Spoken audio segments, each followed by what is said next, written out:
নমস্কার বন্ধুরা, আজকে তোমাদের সঙ্গে কিছু আলোচনা করব। যেরকম অনেক মেয়েরা নিজের পায়ে দাঁড়াতে পারে না, তারা স্বামীর উপর নির্ভর করে চলে, তাই তাদের কিন্তু কোনো স্বাধীনতা নেই। হ্যাঁ, তারা শুধু স্বামীর উপর নির্ভর করেই চলে। কারণ যদি তাকে ছেড়ে চলে যায়, সে কি করবে? যদি তাকে ছেড়ে অন্য কারোর দিকে মন দিয়ে দেয়, অন্য কারোর সঙ্গে সম্পর্ক করে, তখন কি করে বাঁচবে? এইসব মাথায় নিলে চলবে না। কারণ যে থাকার ভাই সে থাকবে, আর যে চলে যাওয়ার তাকে তুমি যতই প্রাণপণ দিয়ে ভালোবাসো, আঁকড়ে রাখার চেষ্টা করো, ভালো সেবা শুশ্রূষা করো, তবু কিন্তু তোমার হয়ে সে থাকবে না। সে চলে যাওয়ার চলেই যাবে। হ্যাঁ, কারণ তারা এক নারীতেই থাকতে পারে না, তাদের চরিত্রটাই ওরকম।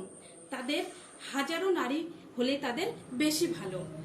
সেই সব পুরুষদেরকে আমি বলছি উদ্দেশ্য করে, কিন্তু তার জন্য পুরো সমাজের পুরুষকে আমি বলছি না, ক্ষমা করবেন আমাকে। আমি অনেক পুরুষের এরকম ঘটনা শুনেছি, তাই আমি এই কথাগুলো আজকে আমি সবার সামনেই তুলে ধরছি। অনেক মহিলা পড়ে পড়ে মার খায়, স্বামীর পায়ের জুতো করে রাখে, কারণ তাদের কোনো রোজগার নেই।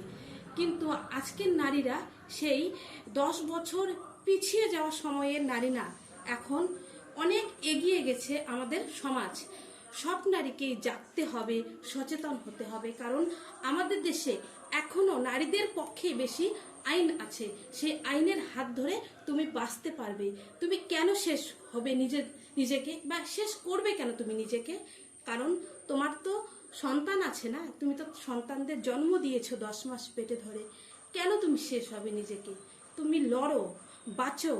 এটাই তো মেয়েদের স্বাধীনতা। এইভাবেই নিজেদের স্বাধীনতাকে ছিনিয়ে নিতে হয়। কারণ অন্যের অধীনে চলা খুবই কঠিন। আর সবাইকে বলবো, ভালো করে নতুন জেনারেশন যারা আছো, পড়াশোনা করো, নিজের পায়ে দাঁড়াও, দেখবে জীবনটা কত সুন্দর হয়ে উঠবে। শুধু হাতে মোবাইল নিয়ে খোঁচাখুচি করলে হবে না। তোমাদেরকে ভালো করে পড়াশোনা করে নিজের পায়ে দাঁড়িয়ে একদম নতুন একটা সমাজ তৈরি করতে হবে তোমাদেরকেই।